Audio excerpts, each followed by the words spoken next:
오늘도 우리 예배 가운데 함께 하신 주님을 찬양합니다. 예배를 통해서 주의 마음을 알고 주님의 사람으로 변하는 우리 모두가 되시길 주의 이름으로 축복합니다. 중앙 아프리카에 선교하던 조지 아틀레이라는 젊은 선교사님이 계셨습니다. 선교사님이 선교를 하다가 온주민의 이 창과 몽둥이에 맞아 죽어가면서도 그의 손에 들려있던 영국제 이 웬스터 연발 총을 들고 있었어요, 손에.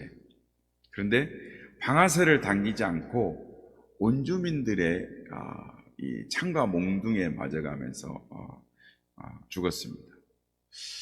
만일 그들을 총으로 쏴서 죽인다면 그 마을에는 영원히 하나님의 복음을 전할 수 없기 때문이었습니다. 누가 자기들을 죽인 사람들이 전하는 그 복음을 받아들일 수가 있겠습니까? 그래서 끝까지 방아쇠를 당기지 아니하고 비참하게 창에 찔려 또 몽둥이에 맞아 죽었습니다. 그가 죽은 후에 총알이 10발이나 들어있는 그 총을 발견하고 이 원주민들이 이 사실을 안 이후에 회개하고 그 마을 전체가 예수 그리스도를 영접하게 되었다라고 합니다.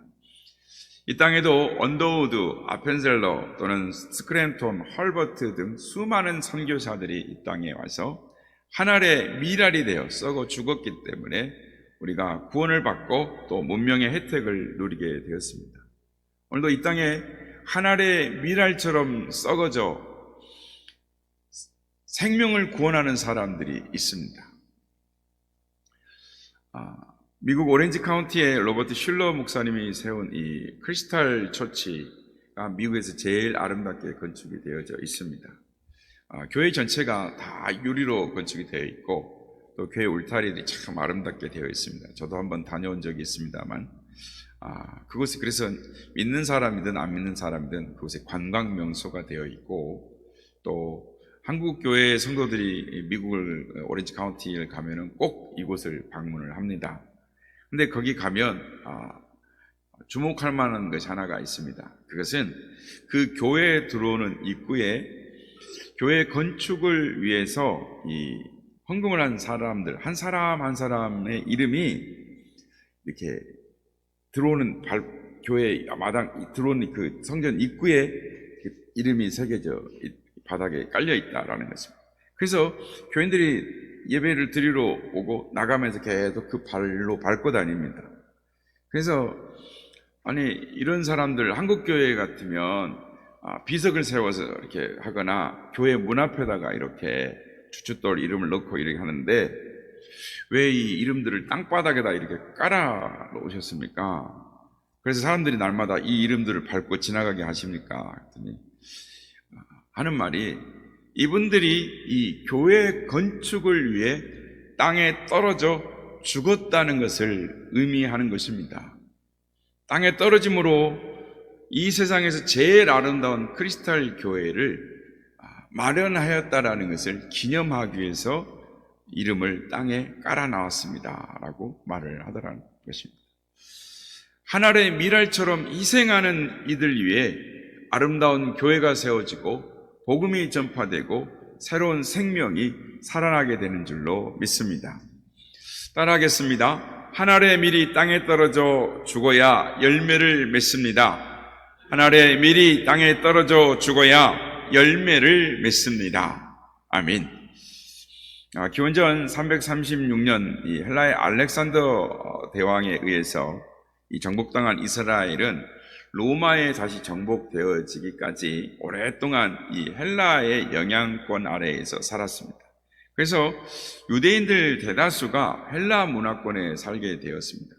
그리고 역사적으로 이 본국에 사는 이 유대인들보다 해외에 흩어져 사는 디아스포라 유대인들이 더 많았습니다. 그래서 얼마 전까지만 해도 이스라엘에 사는 유대인들이 숫자가 더 적었어요. 근데 요즘은 좀 바뀌어서 나라별로 그런 것이죠. 그러니까 예전에는 한 500만 정도 살았는데 지금 이스라엘이 인구가 늘었습니다. 900만 정도 살고, 미국에는 한 760만 명 정도 살고, 그 외에 프랑스니 유럽에도 유대인들이 삽니다. 어떤 이스라엘이라는 나라는 국내에 사는 국민보다 해외에 사는 국민들이 더 많은 나라입니다.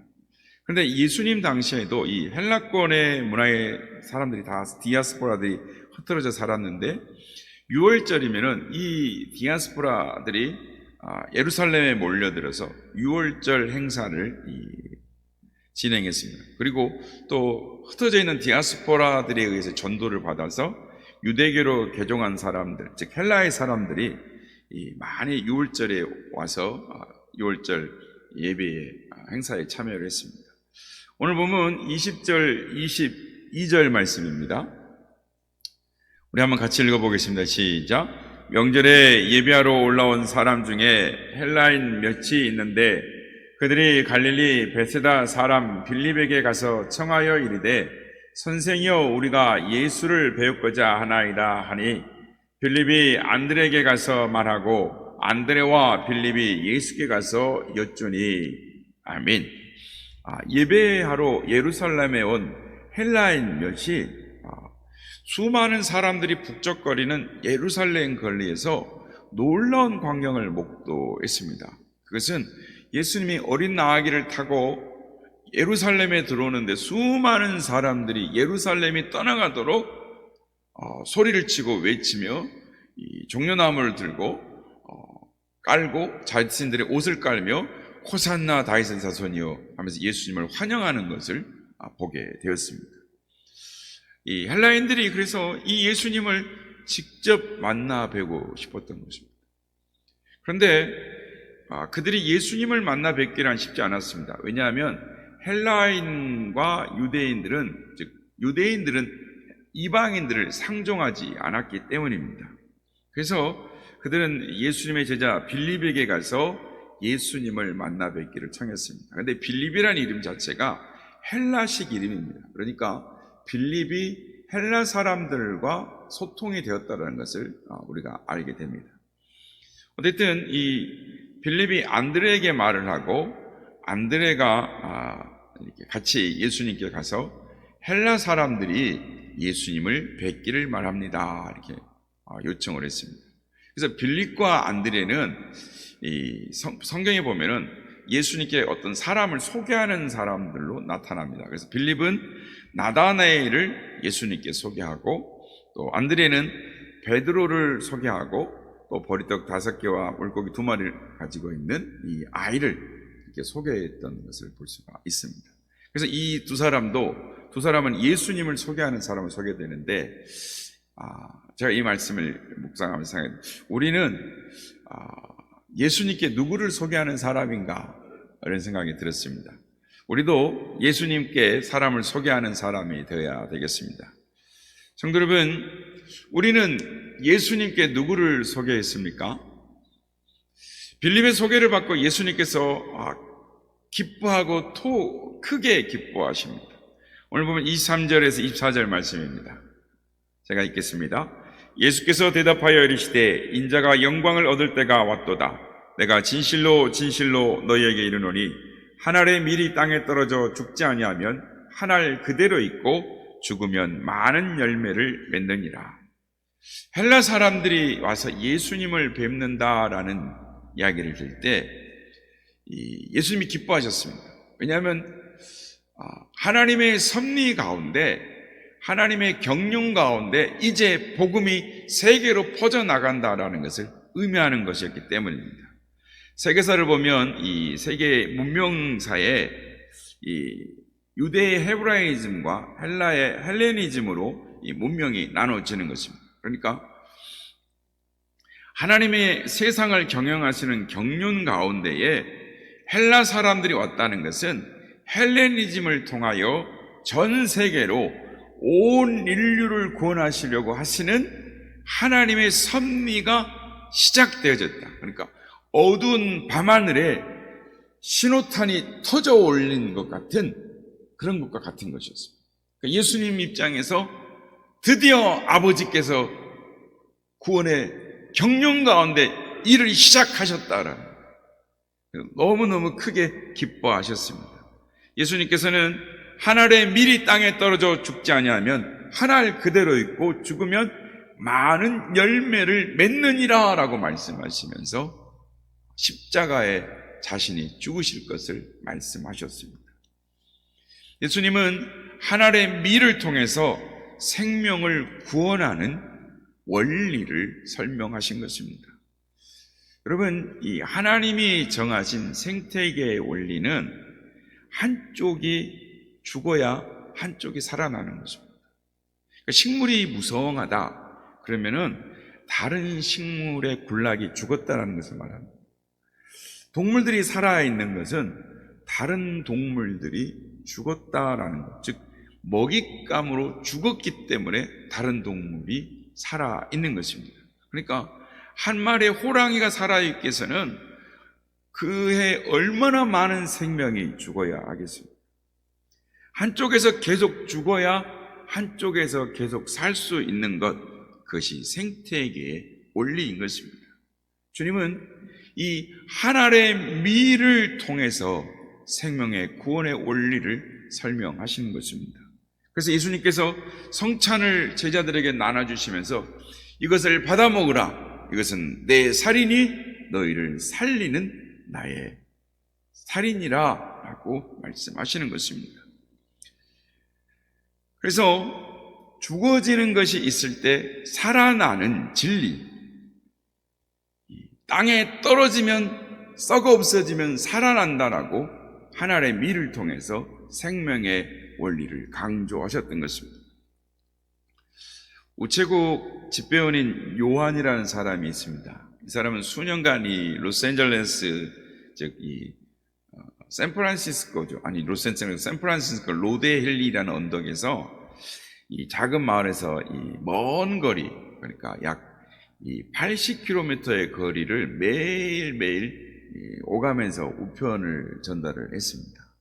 그런데 어느 날 이 요한이 모래 먼지가 뿌옇게 깔려있는 이 길을 걸어가면서 깊은 생각에 잠겼습니다. 비가 오나 눈이 오나 하루도 빠짐없이 이 길을 수십 년간 걸어 다녔다. 그런데 앞으로도 이 황폐한 거리를 얼마나 걸어 다녀야 한단 말인가. 이 자신의 인생이 너무 보잘것없는 것 같아요. 너무나 따분한 인생이다라는 생각이 드는 겁니다. 그래서 맥이 빠져버리는 거예요. 길을 걸어가는 황폐한 거리, 풀 한 폭이 꽃 한 송이 없는 이 황폐한 거리를 걸어가는 요한의 다리는 힘이 없었습니다. 한참을 그렇게 걸어가던 이 깊은 시름 속에 걸어가던 이 요한이 무릎을 탁 치면서 밝은 옷을 얼굴로 변해서 씩씩하게 걸어갑니다. 어차피 주어진 일이라면 아름다운 마음으로 일을 하자. 아름답지 않는 것을 아름답게 만들자라는 마음가짐으로 변해 있었기 때문입니다. 그래서 요한은 다음 날부터 들꽃 씨앗을 주머니에 넣고 다니기 시작했습니다.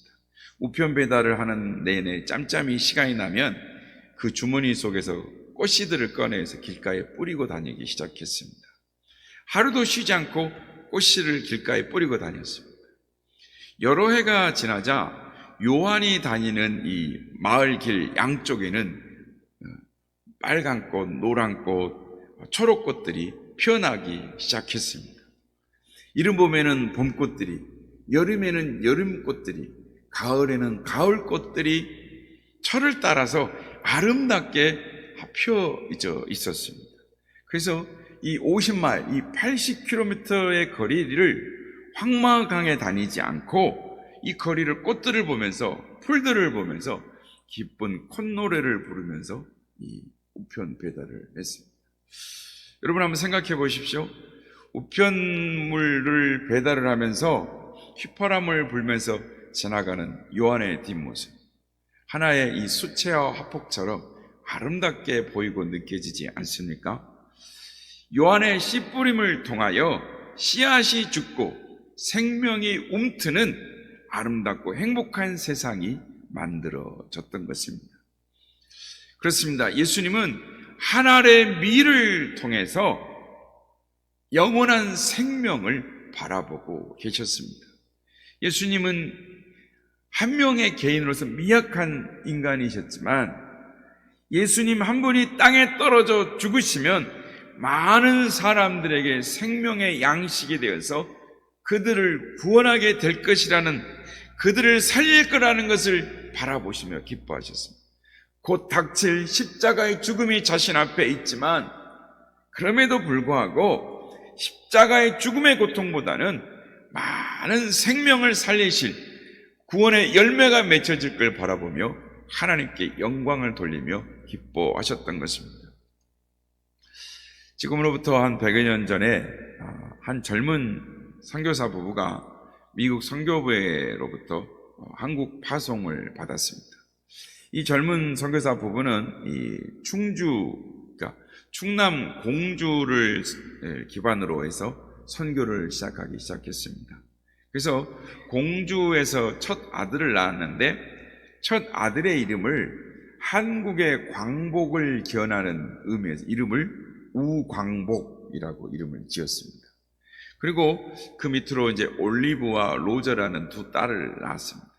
1906년 2월 논산 지방의 부흥회를 마치고 돌아오는데 큰 비가 와서 비를 피하려고 이 상여를 놓는 상여간에 이 비를 들어가 잠깐 피했는데 그 상여간이 사실 장티푸스로 죽어갔던 사람의 이 상여가 있었어요.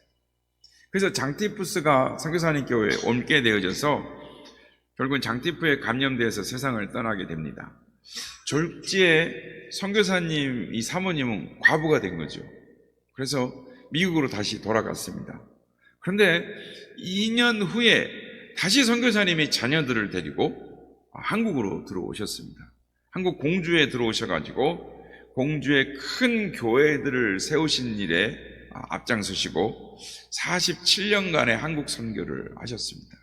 그런데 두 딸이 역시나 풍토병에 걸려서 죽게 되었습니다. 그래서 우광복의 동생 올리브는 11살 때 이 공주 땅에 있는 영면 동산에 묻혔습니다.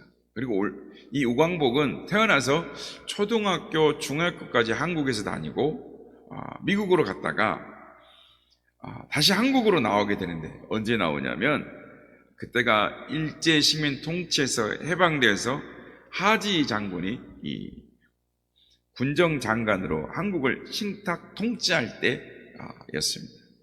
그때 영어와 한국말을 능통하게 구사할 사람이 필요했습니다. 바로 그 사람이 선교사의 아들 우광복이었습니다.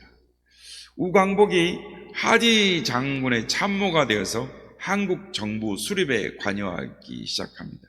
그때 하지 장군이 우광복에게 자네가 한국 실정을 잘 아니 앞으로 한국을 이끌어갈 인재 50명을 추천해달라고 합니다. 우광복은 어머니와 상의한 후에 어머니가 추천해주는 50명을 하지 장군에게 소개를 했습니다. 놀라운 사실은 그 중에 50명의 중에 48명이 다 기독교인이었다라는 것입니다. 한국 정부가 수립될 때 기독교인들이 요소에 들어가서 나라를 세우는 것입니다. 특별히 문교부 장관에 기독교인이 들어가니까 미신 타파를 위해 힘을 씁니다. 국방부 장관에 기독교인이 들어가니까 군대의 군목제대를 도입하고 한국 군대를 하나님의 군대로 세워갔습니다. 그리고 재헌국회 국회의원들 거의 모두가 기독교인들이었습니다. 그래서 우리나라 재헌국회 이 속회 이 기록물을 보면 제1장에 이 기도로 국회를 개원했다라고 기록을 하고 있습니다. 그때 우리나라의 기독교인의 퍼센트를 따지면 전 국민의 5%도 되지 않았을 때였습니다.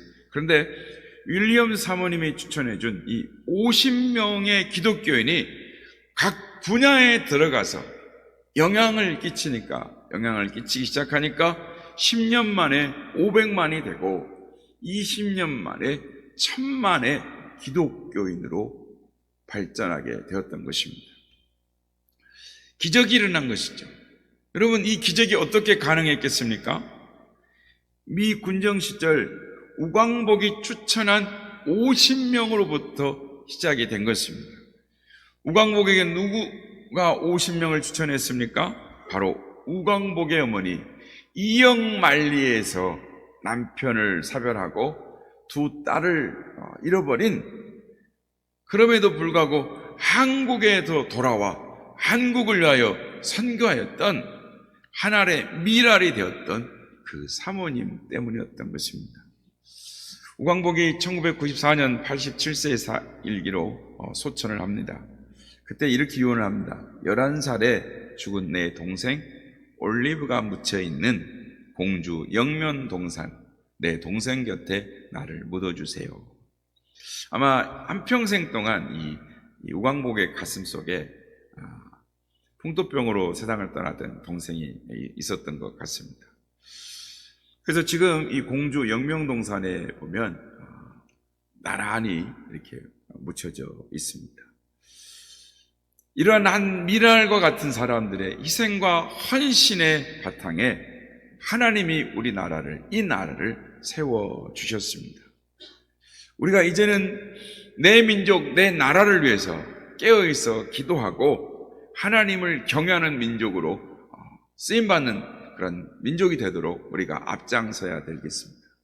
성도 여러분, 현재에 죽고 미래에 사는 사람이 기독교인입니다. 나 하나 죽고 많은 사람을 살리는 사람이 기독교인입니다. 순간에 죽고 영광을 바라보는 사람이 그리스도인인 것입니다. 이것이 상상 속의 이야기가 아니고 실제 우리 삶에서 벌어지는 이야기인 것입니다. 이 진리를 버릴 때에 나라도 망하고 세상도 망하고 부끄러운 인생을 살아가는 것입니다. 그리스도와 함께 죽으면 그리스도와 함께 사는 것입니다. 하늘의 밀이 땅에 떨어져 죽으면 많은 열매를 맺는 것입니다. 우리 한번 이렇게 했으면 좋겠습니다. 이렇게 우리의 가슴을 이렇게 탁탁 치면서 내가 죽어야 열매를 맺는다. 죽어서 열매를 맺자. 예, 내가 죽어야 열매를 맺습니다. 죽어서 열매를 맺는 우리 모두가 되시길 주의 이름으로 축복합니다. 오늘 보면 25절, 26절 말씀입니다. 자기의 생명을 사랑하는 자는 잃어볼 것이요 이 세상에서 자기의 생명을 미워하는 자는 영생하도록 보존하리라. 사람이 나를 섬기려면 나를 따르라. 나 있는 곳에 나를 섬기는 자도 거기 있으리니 사람이 나를 섬기면 내 아버지께서 그를 귀히 여기시리라.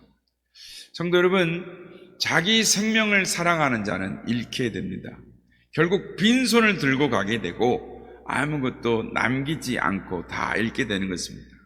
그러나 예수님을 따르고 섬기며 그 모습을 본받으며 하늘의 미랄처럼 땅에 떨어져 자신을 희생하는 자는 귀하게 여김을 받고 영원한 하나님 나라에서 상을 받게 되는 것입니다.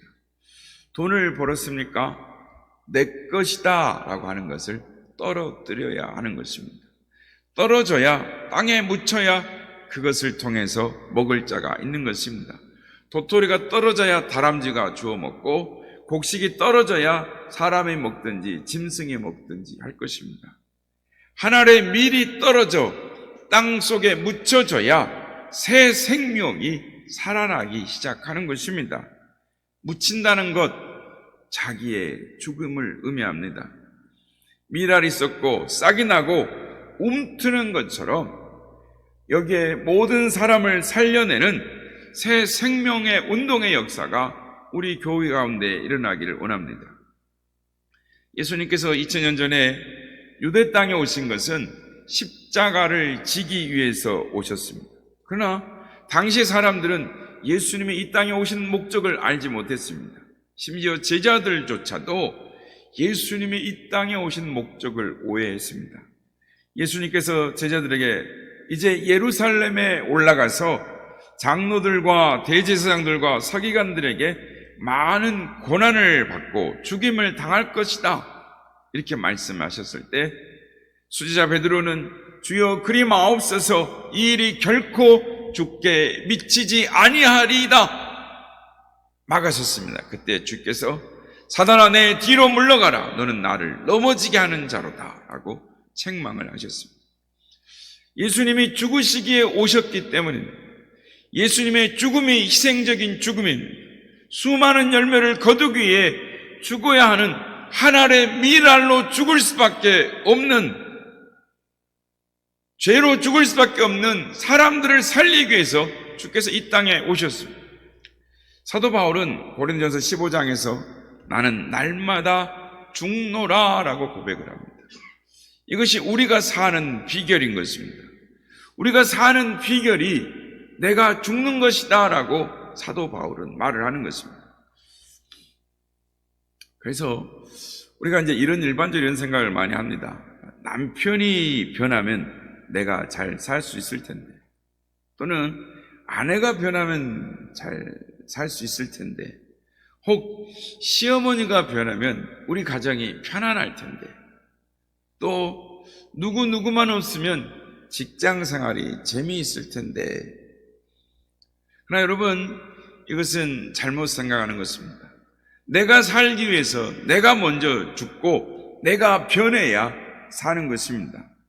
나의 고집과 못된 성격과 악습관들이 죽지 않으면 직장 생활도, 가정 생활도, 교회 생활도 쉽지 않습니다. 직장에서 자기 주장을 내세우면 직장 생활을 제대로 할 수가 없습니다.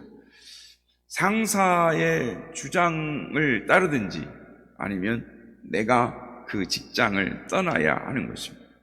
가정에서 자기 고집만 내세워서는 남편과 아내가 함께 살 수가 없습니다. 남편이 속병이 생기든지 아내가 가출해서 도망을 가든지 가정이 박살이 나야 하는 것입니다. 나를 죽여야 가정생활이 행복해집니다. 나를 죽여야 직장생활이 행복해지고 나를 죽여야 교회 생활이 행복해집니다. 아버지가 죽어야 가정이 삽니다. 목사가 죽어야 교회가 삽니다. 아내가 죽어야 남편이 삽니다. 남편이 죽어야 아내가 사는 것입니다. 그래서 우리가 평생 살아가면서 불러야 할 노래가 있다면 그것은 나는 날마다 죽는다라는 것입니다. 이거는 비겁한 자의 고백이 아닙니다. 패배자의 변명도 아닌 것입니다. 오히려 겸손한 자의 고백이고 승리자의 노래인 것입니다. 바라기는 사도 바울처럼 날마다 죽는 저와 여러분 되시길 바랍니다. 날마다 자존심과 아집과 고집을 십자가에 못 박음으로 승리하는 우리 모두가 되시길 주의 이름으로 축복합니다. 우리 다시 한번 따라 하겠습니다. 날마다 죽어야 합니다. 내가 죽어야 가정과 이웃과 교회가 삽니다.